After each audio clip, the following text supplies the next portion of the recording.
நான் பிறந்த ஊர் கோலார் தங்கவயல். கோலார் தங்கவயல்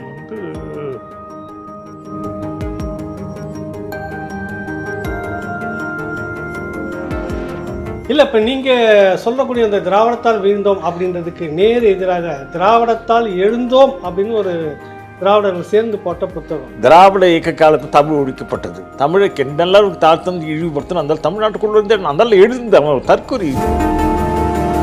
வீட்டுக்கு போகிற அவ்வளோ பெரிய சாதி வேறையா, வீட்டுக்கு போனால் முதல் சாதி எடுக்க கேட்பாரா?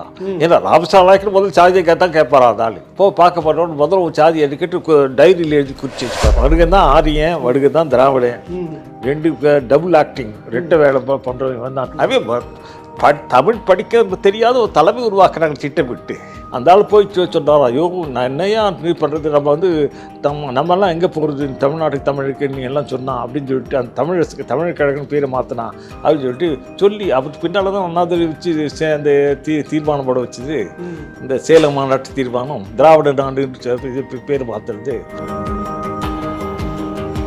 இந்த பேசிகிட்டு இருக்கும்போது இடதுசாரி சிந்தனையிலேருந்து நீங்கள் வந்து தமிழ் தேசிய தளத்துக்குள்ளே வரீங்க.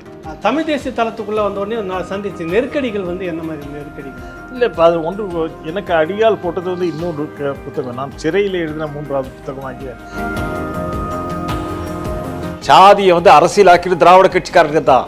நம்ம திராவிடர் ஆக்கிட்டு எதுக்கு எடுத்தாலும் திராவிடராக இருக்குமா, திராவிடம் சொல்லி போகுது.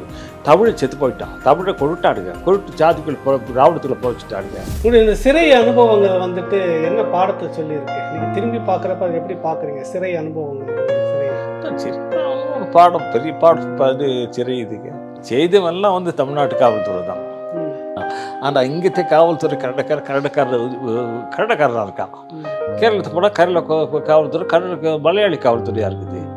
ஆந்திரா போனால் அதே மாதிரி இருக்கு. ஆனால் தமிழ்நாட்டு தமிழ்நாட்டிலே தீவிரவாத அமைப்புகள் சொல்லிட்டு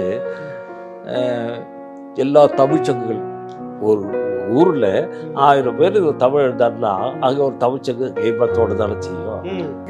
கன்னடக்காரனுக்கு அவ்வளோ மூளை கிடையாது.